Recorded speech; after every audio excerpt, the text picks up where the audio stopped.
ഹരി ഓം. ഈ അടുത്ത് ഒരു ചോദ്യം കണ്ടു. ശ്രീ ലളിതാ സഹസ്രനാമ സ്തോത്രം ജപിക്കുന്ന സമയത്ത് അമ്മയുടെ നാമങ്ങൾ ഉച്ചരിക്കുന്നതിൽ എന്തെങ്കിലും തെറ്റുണ്ടായാൽ അമ്മയ്ക്ക് ദേഷ്യമുണ്ടാകുമോ? അതുകൊണ്ട് ജീവിതത്തിൽ എന്തെങ്കിലും ദോഷമുണ്ടാകുമോ? ഇതായിരുന്നു സംശയം. ശ്രീ ലളിതാ സഹസ്രനാമ സ്തോത്രം നമുക്ക് പ്രധാനമായും 3 ഭാവത്തിൽ ജപിക്കാൻ സാധിക്കും. ആദ്യത്തെ ഭാവം എന്ന് പറയുന്നത് പരിശുദ്ധമായ ഭക്തിയുടെ ഭാവമാണ്. അതായത് ലളിതാ പരമേശ്വരി എന്ന് പറയുന്നത് ലോകമാതാവാണെന്നും അതുകൊണ്ട് തൻ്റെയും മാതാവാണെന്നുമുള്ള ബോധത്തോടെ തൻ്റെ ജീവിതത്തിൽ തനിക്ക് ഇതുവരെ ഉണ്ടായിട്ടുള്ള എല്ലാ നല്ല അനുഭവങ്ങളും അമ്മയുടെ കൃപ കൊണ്ടാണ് ലഭിച്ചിട്ടുള്ളത് എന്ന് മനസ്സിലാക്കി, തനിക്ക് ആവശ്യമുള്ള പരിപാലനം അമ്മ എന്നും ചെയ്തു തരുന്നു എന്ന് മനസ്സിലാക്കി, അമ്മയോടുള്ള സ്നേഹം, ആ കൃതജ്ഞത അത് രേഖപ്പെടുത്താനായിട്ട് അമ്മയുടെ ദിവ്യനാമങ്ങളാണ് ഈ സ്തോത്രത്തിലുള്ളത് എന്ന് മനസ്സിലാക്കി അതിനെ ജപിക്കുകയാണ്. അവിടെ ഭക്തൻ അമ്മയിൽ നിന്നും ഒന്നും പ്രതീക്ഷിക്കുന്നില്ല. അമ്മയോട് പരിശുദ്ധമായ സ്നേഹം മാത്രമേ അവനുള്ളൂ. തൻ്റെ അമ്മയാണ് എന്നുള്ള ഭാവത്തിൽ, ഒരു മകൻ്റെ ഭാവത്തിൽ നിന്നുകൊണ്ട് അഥവാ ഒരു മകളുടെ ഭാവത്തിൽ നിന്നുകൊണ്ട് അമ്മയെ വിളിക്കുകയാണ്, അമ്മയുടെ പേര് ജപിക്കുകയാണ്. ഇതാണ് ആദ്യത്തെ ഭാവം. രണ്ടാമത്തെ ഭാവം എന്ന് പറയുന്നത് സാധനയുടെ ഭാവമാണ്. അവിടെ അമ്മയുടെ ഓരോ നാമങ്ങളും ചൊല്ലുന്ന സമയത്ത് അതിൻ്റെ അർത്ഥം മനസ്സിലാക്കി ആ അർത്ഥം അഭിവ്യക്തമാക്കുന്ന ഭാവത്തെ മനസ്സിൽ കൊണ്ടുവന്ന് അമ്മയെ ധ്യാനിക്കാൻ ശ്രമിക്കുകയാണ്. അപ്പോൾ ഓരോ നാമം ജപിക്കുമ്പോഴും മനസ്സ് അമ്മയിൽ തന്നെ നിലനിൽക്കും. അങ്ങനെ അമ്മയിൽ മനസ്സിനെ നിലനിർത്തി മനസ്സിനെ ശാന്തമാക്കി ബുദ്ധിക്ക് തെളിമ നൽകി ആ ബുദ്ധിക്കും അതീതയായി നിൽക്കുന്ന ബോധസ്വരൂപിണിയായ അമ്മയെ സാക്ഷാത്കരിക്കാനായിട്ട് അവിടെ സാധകൻ ശ്രമിക്കുന്നു. അപ്പോൾ സാധനയായിട്ടുള്ളതാണ് രണ്ടാമത്തെ ഭാവം. മൂന്നാമത്തെ ഭാവം എന്ന് പറയുന്നത് പരമലൗകികന്റെ ഭാവമാണ്. അവന് അമ്മയ്ക്ക് ഒരുപാട് ശക്തിയുണ്ട് എന്നറിയാം. ആ ശക്തിയിൽ നിന്നും അവൻ ചിലത് നേടിയെടുക്കാൻ ആഗ്രഹിക്കുന്നു. അവൻ്റെ ജീവിതത്തിലുള്ള ആഗ്രഹങ്ങൾ നിറവേറ്റാനായിട്ട് കാര്യസാധ്യത്തിനു വേണ്ടി അവൻ നാമം ജപിക്കുന്നു. ഇങ്ങനെ 3 രീതിയിലാണ് ഈ നാമം ജപിക്കാൻ പറ്റുന്നത്. ഇതിലെ ആദ്യത്തെ രീതിയിൽ നമ്മൾ ജപിക്കുന്ന സമയത്ത് നമ്മൾ അമ്മയെ നമ്മുടെ അമ്മയായിട്ടാണ് കാണുന്നത്. അമ്മയിൽ നിന്നും നമ്മൾ ഒന്നും പ്രതീക്ഷിക്കുന്നില്ല. അമ്മ ഈശ്വരിയാണ്. ഈശ്വരൻ അഥവാ ഈശ്വരി എന്ന് പറയുന്ന ആ പൊരുളിന് നാമമോ രൂപമോ ഇല്ല, ഭാവവും ഇല്ല. എല്ലാത്തിനും അതീതമായ പരാത്പരയായ ഭാവമാണ് ആ വസ്തുവിന്. അത് നമ്മുടെ മനസ്സിനോ ഇന്ദ്രിയങ്ങൾക്കോ വിഷയീഭൂതമല്ല. അതുകൊണ്ട് നമ്മുടെ മനസ്സിനും ഇന്ദ്രിയങ്ങൾക്കും വിഷയീഭൂതമാക്കിയ ഭാവത്തിൽ നമ്മൾ ആ പൊരുളിനെ കൊണ്ടുവന്നിട്ടാണ് ഉപാസിക്കുന്നത്. അപ്പൊ നമ്മൾ ഉപാസിക്കുന്നത് ഏത് ഭാവത്തിലുള്ള ദേവതയാണെങ്കിലും വാസ്തവത്തിൽ നമ്മൾ ഉപാസിക്കുന്നത് ആ ശുദ്ധമായ വസ്തുവിനെ തന്നെയാണ്.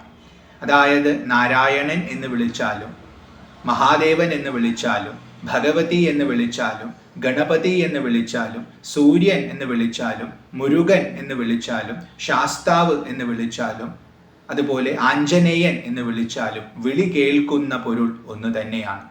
നാമവും രൂപവും നമ്മൾ ആരോപിക്കുന്നതാണ്. അതിനതീതമായ സ്വരൂപമാണ് ആ ശക്തിക്കുള്ളത്. അപ്പൊ ആ ശക്തിയുടെ ഭാവം, അതായത് നമ്മളെ എങ്ങനെ അത് സമീപിക്കുന്നു എന്നുള്ളത് ഭഗവത്ഗീതയിൽ വളരെ വ്യക്തമായിട്ട് ശ്രീകൃഷ്ണൻ പറഞ്ഞു വെച്ചിട്ടുണ്ട്. യേ യഥാ മാം പ്രപദ്യന്തെ താം തഥൈവ ഭജാമ്യഹം മമ വർത്തമാനുവർത്തന്തെ മനുഷ്യ പാർത്ഥ സർവശ. ആര് എന്നെ ഏത് രീതിയിൽ സമീപിക്കുന്നുവോ ഞാൻ അവരെ അതേ രീതിയിൽ സ്വീകരിക്കും. എല്ലാ മനുഷ്യരും എല്ലാ കാലത്തും എൻ്റെ വഴിയിൽ തന്നെയാണ് സഞ്ചരിക്കുന്നത്. ഇവിടെ ഈശ്വരൻ എന്ന ഭാവത്തെയാണ് എല്ലാവരും ഉപാസിക്കുന്നത്, പക്ഷെ അവരുടേതായ രീതിയിലാണ്. അപ്പോൾ ആ പരമമായ പൊരുളിന് അവരൊരു ഭാവം കൽപ്പിച്ച് ആ ഭാവത്തിലൂടെ ഉപാസന നടത്തുകയാണ്. ആ ഭാവം ഏതുപോലെയാണോ അതേപോലെ തന്നെ നിന്നുകൊണ്ട് അവരെ സ്വീകരിക്കും ഞാൻ എന്നാണ് കൃഷ്ണൻ പറയുന്നത്. അപ്പൊ എല്ലാ ഉപാസനയും എൻ്റെ ഉപാസന തന്നെയാണ്. ഏത് ഭാവത്തിൽ ഉപാസിച്ചാലും എന്നെ തന്നെയാണ് ഉപാസിക്കുന്നത്. അപ്പൊ ഉപാസനയുടെ ഭാവം അനുസരിച്ചിട്ടാണ് ദേവതയുടെ ഭാവം. ഇവിടെ നമ്മൾ ആദ്യത്തെ ഭാവം പറഞ്ഞു, അമ്മയോടുള്ള മകൻ്റെയോ മകളുടെയോ വാത്സല്യം, സ്നേഹം, അതാണ് ആദ്യത്തെ ഭാവം. അവിടെ അമ്മ പരാശക്തിയാണെന്ന് മനസ്സിലാക്കി ഓരോ നിമിഷവും നമുക്ക് ആവശ്യമുള്ള രക്ഷയെ നൽകുന്നവളാണെന്ന് മനസ്സിലാക്കി ആ അമ്മയോടുള്ള സ്നേഹം, ആ കൃതജ്ഞത രേഖപ്പെടുത്തുക മാത്രമാണ് നമ്മൾ ചെയ്യുന്നത്. ഒന്നും തിരിച്ചു പ്രതീക്ഷിക്കുന്നില്ല. നമ്മുടെ സന്തോഷം അഭിവ്യക്തമാക്കുകയാണ്. അപ്പൊ അമ്മ ഒരു മകനെയോ മകളെയോ സ്വീകരിക്കുന്ന പോലെ നമ്മളെ സ്വീകരിക്കും. അതായത് നമ്മുടെ അമ്മയായി തന്നെ ശോഭിക്കും. അമ്മയുടെ ഭാവം പരിശുദ്ധമായ ഭാവമാണ്. അമ്മ ഒന്നും പ്രതീക്ഷിക്കുന്നില്ല. നിഷ്കളങ്കമായ സ്നേഹമാണ് മാതൃവാത്സല്യം. ഒരു കുട്ടി അമ്മയെ വിളിക്കുന്നു, അവന് ഉച്ചാരണമൊന്നും ശരിക്കറിയില്ല. അപ്പൊ അമ്മേ എന്ന് പൂർണ്ണമായി വിളിക്കാതെ മേ മേ എന്ന് പറഞ്ഞ് കരയുകയാണെങ്കിൽ അവൻ്റെ അമ്മ ഓടിയെത്തും. വളരെ സ്നേഹത്തോടു കൂടി അവനെ എടുത്ത് വാരിപ്പുണരും. കാരണം അമ്മയ്ക്ക് അത്രയും വാത്സല്യമാണ്. അപ്പോൾ അമ്മ എന്ന ഭാവത്തിൽ പരിശുദ്ധമായ ഭക്തിയോടുകൂടി നമ്മൾ ജപിക്കുമ്പോൾ അവിടെ നമ്മുടെ സ്നേഹത്തെ മാത്രമാണ് അമ്മ കാണുന്നത്. മറ്റൊന്നും അമ്മ നിരീക്ഷിക്കുന്നില്ല, പ്രതീക്ഷിക്കുന്നില്ല. ഉച്ചാരണം ശരിയാണെങ്കിലും അല്ലെങ്കിലും ഭാവത്തെ അമ്മ ഗ്രഹിക്കും. പഴയൊരു പ്രസിദ്ധമായ ശ്ലോകമുണ്ട്, ഭാവഗ്രാഹി ജനാർദ്ദന എന്ന് പറഞ്ഞുകൊണ്ട്.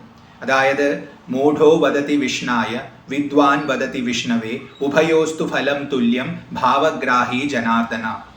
സംസ്കൃതത്തെ നന്നായി അറിയാവുന്ന ഒരു വ്യക്തി വിഷ്ണു എന്ന പദത്തിന് നാമമായിട്ട് മന്ത്രമായിട്ട് മാറ്റുന്ന സമയത്ത് വിഷ്ണവേ എന്നാക്കണമെന്ന്. അപ്പോൾ ഓം വിഷ്ണവേ നമ എന്നറിയും.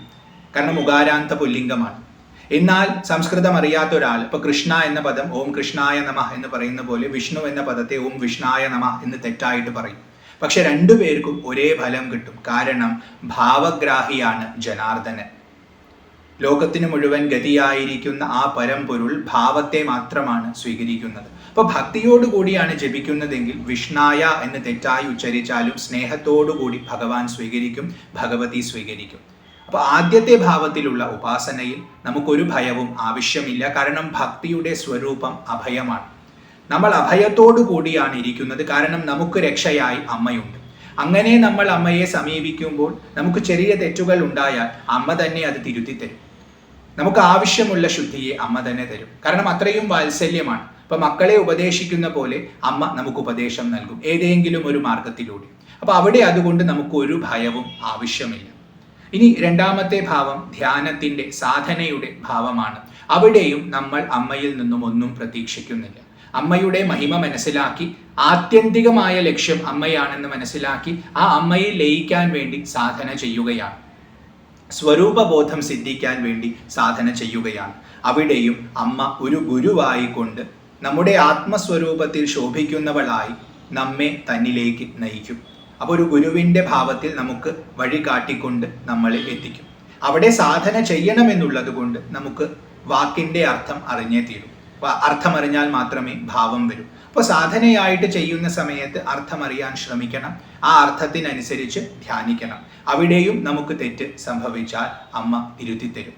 കാരണം നമ്മൾ മറ്റൊന്നും പ്രതീക്ഷിക്കാതെ അമ്മയെ ലയിക്കാൻ വേണ്ടി അമ്മയാണ് പരമസ്ഥാനം എന്ന് മനസ്സിലാക്കി അമ്മയെ ഉപാസിക്കുകയാണ്. അപ്പം ആ ഉപാസനയിലും അമ്മ ഗുരുവായി ദേവതയായി നമ്മെ അനുഗ്രഹിക്കും, ആത്മഭാവത്തിൽ ശോഭിക്കും.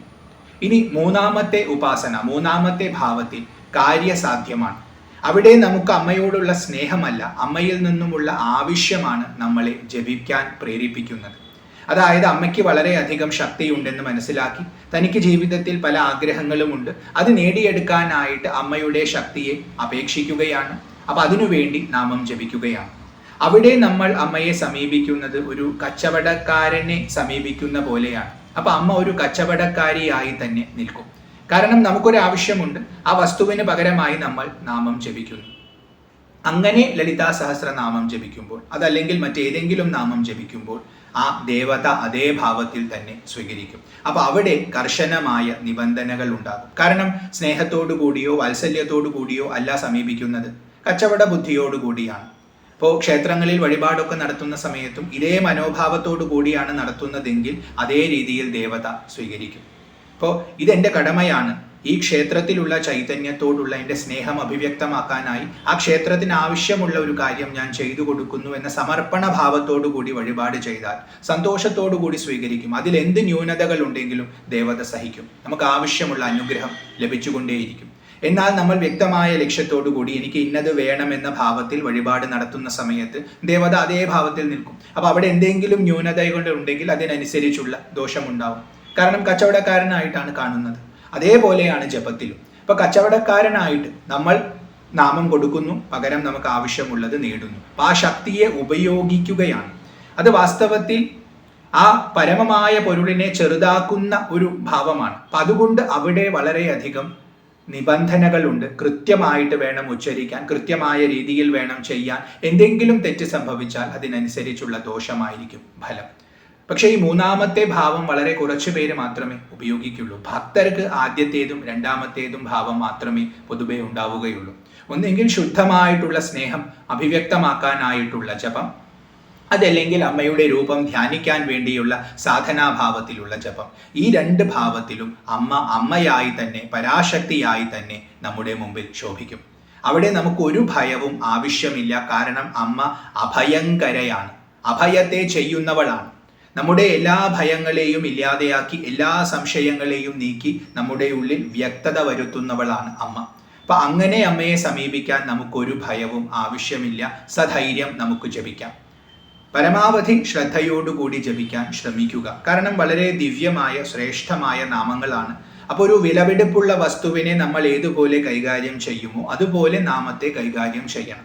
അപ്പം അതുകൊണ്ട് പരമാവധി ശ്രദ്ധയോടുകൂടി നല്ല രീതിയിൽ ഉച്ചരിക്കാനായിട്ട് ശ്രമിക്കുക. പക്ഷെ അവിടെ എന്തെങ്കിലും തെറ്റ് സംഭവിച്ചാലും അമ്മ അത് വളരെ സന്തോഷത്തോടു കൂടി തന്നെ സ്വീകരിക്കും. കാരണം അമ്മയ്ക്ക് ഭക്തിയിലാണ് കാര്യം. അപ്പോൾ ഭക്തി ഉണ്ടെന്ന വിശ്വാസം നമുക്ക് സിദ്ധിച്ചാൽ സധൈര്യം നമുക്ക് ജപിക്കാം. ഭക്തി ഉണ്ടെങ്കിൽ നമുക്ക് അഭയവും ഉണ്ടാവും. അമ്മയിൽ നിന്നും നമുക്ക് ഭയം ഉണ്ടാവുകയില്ല. അമ്മ രക്ഷകയാണെന്നും മാതാവാണെന്നുമുള്ള ബോധത്തോടു കൂടിയായിരിക്കും സമീപനം. അപ്പം അതുകൊണ്ട് അങ്ങനെ ജപിക്കുന്നവർ സധൈര്യം ജപിക്കുക. കാര്യസാധ്യത്തിനു വേണ്ടി സമീപിക്കുമ്പോൾ മാത്രം വളരെയധികം ശ്രദ്ധയോടുകൂടി ജാഗരൂകനായിട്ട് വേണം സമീപിക്കാൻ. അങ്ങനെയുള്ള ഒരു ഭക്തി പ്രാകൃതമായ ഭക്തി മാത്രമാണ്. അതിനെ ഭക്തി എന്ന് വിശേഷിപ്പിക്കാൻ പോലും പറ്റുമോ എന്നറിയില്ല. അപ്പോൾ പ്രാകൃതമായ തലത്തിൽ നിൽക്കുമ്പോൾ ആ രീതിയിലായിരിക്കും ഫലം. അതല്ലെങ്കിൽ ശുദ്ധമായ ഭക്തിയോടുകൂടിയാണെങ്കിൽ അറിവില്ലാത്തവൻ വിളിച്ചാലും വളരെ സന്തോഷത്തോടുകൂടി അമ്മ സ്വീകരിക്കും. ഏത് ഭാവത്തിൽ, ഇപ്പൊ നാമം ഉച്ചരിക്കുമ്പോൾ അർത്ഥം മാറിയാൽ ആ ഭാവത്തിലും ശോഭിക്കുന്നത് അമ്മയാണ്. കാരണം അമ്മ സർവസ്വരൂപിണിയാണ്, എല്ലാം അമ്മ തന്നെയാണ്. അപ്പൊ അവിടെ അമ്മയ്ക്ക് പ്രത്യേകമായ ഒരു ഭാവം മാത്രമല്ല, എല്ലാ ഭാവങ്ങളിലും അമ്മയെ കാണാം. അതുകൊണ്ട് ഉച്ചാരണത്തിൽ തെറ്റിയാലും കുഴപ്പമില്ല. സ്നേഹത്തോടുകൂടി ഭക്തിയോടുകൂടി ജപിക്കുക എന്ന് മാത്രം. അപ്പോൾ വളരെ വികൃതമായ ഭാവങ്ങളിലൊക്കെ ധ്യാനിച്ചിട്ട് ആ ഭാവത്തിൽ ദേവതാ ദർശനം കിട്ടിയവരുണ്ട്. പണ്ടൊരു വിവരമില്ലാത്ത വ്യക്തി പോത്തിന്റെ രൂപത്തിൽ ധ്യാനിച്ചു എന്ന കഥ കേട്ടിട്ടുണ്ട്. ഒരു തിരുമേനിയോട് ചോദിക്കുകയാണ് ഈശ്വരന്റെ ഭാവം ഏതാണെന്ന്. എത്ര പറഞ്ഞിട്ടും അയാൾ ഉപദേശിക്കുന്നില്ല. അവനെ അവജ്ഞയോടുകൂടി തള്ളുകയാണ്. അവസാനം ദേഷ്യം വന്നിട്ട് എരുമയുടെ രൂപത്തിൽ ധ്യാനിച്ചോ എന്ന് പറഞ്ഞ് പരിഹസിക്കുകയാണ്. പക്ഷെ അയാൾ ആത്മാർത്ഥമായി അതാണ് ഭഗവാന്റെ രൂപം എന്ന് കരുതി ആ രൂപത്തിൽ ധ്യാനിച്ചു. ആ രൂപത്തിൽ തന്നെ അയാൾക്ക് ദർശനമുണ്ടായി എന്നാണ് പറയുന്നത്. എല്ലാ അനുഗ്രഹങ്ങളും അയാൾക്ക് ലഭിച്ചു. പിന്നീട് ആ ക്ഷേത്രത്തിലെ ദേവതയെ പുറത്തേക്ക് കൊണ്ടുവരുന്ന സമയത്ത് വിഗ്രഹം പുറത്തേക്ക് കടക്കാതെയായെന്നും ആ സമയത്ത് അവിടെ ആ തിരുമേനി പകച്ചു നിൽക്കുന്ന സമയത്ത് അത് ആ പോത്തിന്റെ കൊമ്പ് രണ്ട് വാതിലിലും തട്ടുകയാണ്. ഒന്ന് ചെരിച്ചു പിടിച്ചാൽ കടക്കാമെന്ന് പറഞ്ഞ് ആ വിഗ്രഹത്തെ കടത്തിയെന്നുമാണ് കഥ. അപ്പോൾ ആ തിരുമേനിക്ക് മനസ്സിലായി ഭക്തന്റെ ഏത് ഭാവത്തെയും ഭഗവാൻ സ്വീകരിക്കുമെന്ന്. അപ്പൊ ഇതെപ്പോഴും മനസ്സിൽ വെക്കുക. വളരെ സ്നേഹത്തോടു കൂടി ജപിക്കുമ്പോൾ നമുക്കൊരു ഭയവും ആവശ്യമില്ല. അമ്മയോട് നമുക്ക് ശരിക്കും ഒരു ഭയവും ആവശ്യമില്ല. ഒരു കച്ചവട ഭാവത്തോടു കൂടി സമീപിക്കാതിരിക്കുക എന്ന് മാത്രം. സ്നേഹത്തോടു കൂടി വിളിച്ചാൽ വിളി കേൾക്കുന്നവളാണ്. നമുക്ക് തെറ്റ് സംഭവിച്ചാൽ, നമ്മൾ മനുഷ്യരാണ്, സഹജമായി തെറ്റുകൾ നമുക്ക് സംഭവിക്കും. കാരണം ഒരുപാട് ന്യൂനതകൾ ഉള്ളവരാണ്. അപ്പൊ തെറ്റ് സംഭവിക്കുമ്പോഴെല്ലാം ഒരു അമ്മയുടെ വാത്സല്യത്തോടു കൂടി ആ തെറ്റുകൾ അമ്മ തിരുത്തി തരും, നേർവഴിക്ക് നമ്മെ നയിക്കും. അപ്പൊ ആ ധൈര്യം, ആ വിശ്വാസം നമുക്കുണ്ടാവണം. അമ്മ ഒരിക്കലും നമ്മുടെ നേർക്ക് ക്രോധിക്കുകയില്ല. അങ്ങനത്തെ ഒരു ഭാവം. കാരണം ക്രോധം എന്നുള്ളത് നമ്മുടെ ഭാവമാണ്, നമ്മുടെ സങ്കുചിതമായ മനസ്സിലുണ്ടാകുന്ന ഭാവമാണ്. അമ്മ പ്രപഞ്ചം മുഴുവൻ നിറഞ്ഞു നിൽക്കുന്നവളും അതിനതീതയായവളുമാണ്. 3 കാലത്തെയും ഒരേ സമയം അറിയുന്നവളാണ്. അപ്പൊ അത്രയും വിശാലമായ മനസ്സാണ് അമ്മയ്ക്കുള്ളത്. നമ്മുടേതായ സങ്കുചിതമായ ഭാവമൊന്നും അമ്മയ്ക്കില്ല. നമ്മളോട് സ്നേഹവും വാത്സല്യവും മാത്രമാണ്. അപ്പൊ സന്തോഷത്തോടുകൂടി സധൈര്യം ജപിക്കുക. ഭക്തിയോടുകൂടി ജപിച്ചാൽ അമ്മയുടെ അനുഗ്രഹം ഉറപ്പായും നമുക്ക് എല്ലാവർക്കും ലഭിക്കും. അതിനുള്ള ഭാഗ്യം ആ ജഗദംബിക നമുക്ക് എല്ലാവർക്കും നൽകട്ടെ എന്ന് പ്രാർത്ഥിച്ചുകൊണ്ട് ഇത്രയും പറഞ്ഞ കാര്യങ്ങൾ ആ അമ്മയുടെ തൃപ്പാദങ്ങളിൽ സമർപ്പിക്കുന്നു. അമ്മേ ദേവി ലളിത പരമേശ്വരി. കൃഷ്ണ ഗുരുവായൂരപ്പ നാരായണ. ഹരിയോം.